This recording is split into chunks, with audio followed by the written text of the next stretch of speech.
मैं उदय सिंह बोल रहा हूँ। मेरे पिता का नाम राणा सांगा और माता का नाम कर्णवती था। मेरा जन्म 4 अगस्त 1522 में चित्तौड़गढ़ में हुआ था। महाराणा सांगा के निधन के बाद रतन सिंह द्वितीय को नया शासक नियुक्त किया गया। रत्न सिंह ने 1531 में शासन किया था। राणा विक्रमादित्य सिंह के शासनकाल के दौरान तुर्की के सुल्तान गुजरात के बहादुर शाह ने चित्तौड़गढ़ पर 1534 में हमला कर दिया था। इस कारण उदयसिंह को बूंदी भेज दिया था ताकि उदयसिंह सुरक्षित रह सके। 1537 में बनवीर ने विक्रमादित्य का गला घोंटकर हत्या कर दी थी और उसके बाद उन्होंने उदयसिंह को भी मारने का प्रयास किया। लेकिन पन्नाधाय ने उदयसिंह को बचाने के लिए अपने पुत्र चंदन का बलिदान दे दिया था। इस कारण उदयसिंह जिंदा रह सके थे। पन्नाधाय ने यह जानकारी किसी को नहीं दी थी कि बनवीर ने जिसको मारा है वो उदयसिंह नहीं बल्कि उनका पुत्र चंदन था। इसके बाद पन्नाधाय बूंदी में रहने लगी, लेकिन उदयसिंह को आने जाने और मिलने की अनुमति नहीं दी और उदयसिंह को खुफिया तरीक से कुंभलगढ़ में 2 सालों तक रहना पड़ा था। इसके बाद 1540 में कुंभलगढ़ में उदयसिंह का राजतिलक किया गया और मेवाड़ का राणा बनाया गया। उसी वर्ष उदयसिंह के सबसे बड़े पुत्र का नाम महाराणा प्रताप जन्म हुआ था और उनकी पहली पत्नी का नाम महारानी जयवंताबाई थी।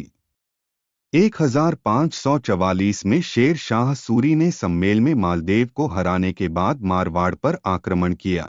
उदय सिंह ने अभी मेवाड़ में गृह युद्ध का सामना किया था और उनके पास सूर साम्राज्य से लड़ने के लिए संसाधन नहीं थे। इसलिए उन्होंने चित्तौड़ को शेर शाह सूरी को इस शर्त पर सौंप दिया कि शेरशाह मेवाड़ के लोगों को कोई नुकसान नहीं पहुंचाएगा। शेर शाह ने भी शर्तें स्वीकार कर लीं क्योंकि वह जानता था कि घेराबंदी लंबी और महंगी होगी। उदय सिंह और उनकी परिषद ने महसूस किया कि चित्तौड़ बहुत असुरक्षित था और इस प्रकार मेवाड़ की राजधानी को एक सुरक्षित स्थान पर स्थानांतरित करने की योजना बनाई। 1559 में मेवाड़ के गिरवा हिस्से में काम शुरू हुआ और उसी वर्ष खेती को बढ़ावा देने के लिए एक मानव निर्मित झील बनाई गई। झील 1562 में पूरी हुई और नई राजधानी जल्द ही उदयपुर के नाम से जानी जाने लगी। 1557 में उदय सिंह को हरमाड़ा के युद्ध में मालदेव राठौर ने पराजित कर दिया और मेड़ता भी उससे छिन गया। 1562 में उदय ने मालवा सल्तनत के अंतिम शासक बाज बहादुर को शरण दी, जिसका राज्य अकबर ने मुगल साम्राज्य में मिला लिया था। सितंबर 1567 में उनके बेटे शक्ति सिंह धौलपुर से उनके पास आए और उन्हें चित्तौड़ पर कब्जा करने की अकबर की योजना के बारे में बताया। उदय सिंह ने युद्ध परिषद बुलाई। 23 अक्टूबर 1567 को अकबर ने चित्तौड़ के पास अपना शिविर बनाया। उदय सिंह गोगुंदा में सेवानिवृत्त हो गए और चित्तौड़ को अपने वफादार सरदारों राव जयमल और पत्ता के हाथों में छोड़ दिया। अकबर ने 23 फरवरी 1568 को 4 महीने की घेराबंदी के बाद चित्तौड़ पर कब्जा कर लिया। घेराबंदी का समापन शहर की क्रूर लूटपाट में हुआ, जिसमें चित्तौड़ की सेना और 40,000 नागरिक मारे गए।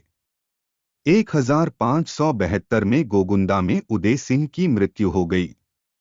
उनकी मृत्यु के बाद जगमाल ने गद्दी हथियाने की कोशिश की, लेकिन मेवाड़ के सरदारों ने जगमाल को सफल होने से रोक दिया और 1 मार्च 1572 को महाराणा प्रताप सिंह को गद्दी पर बिठाया।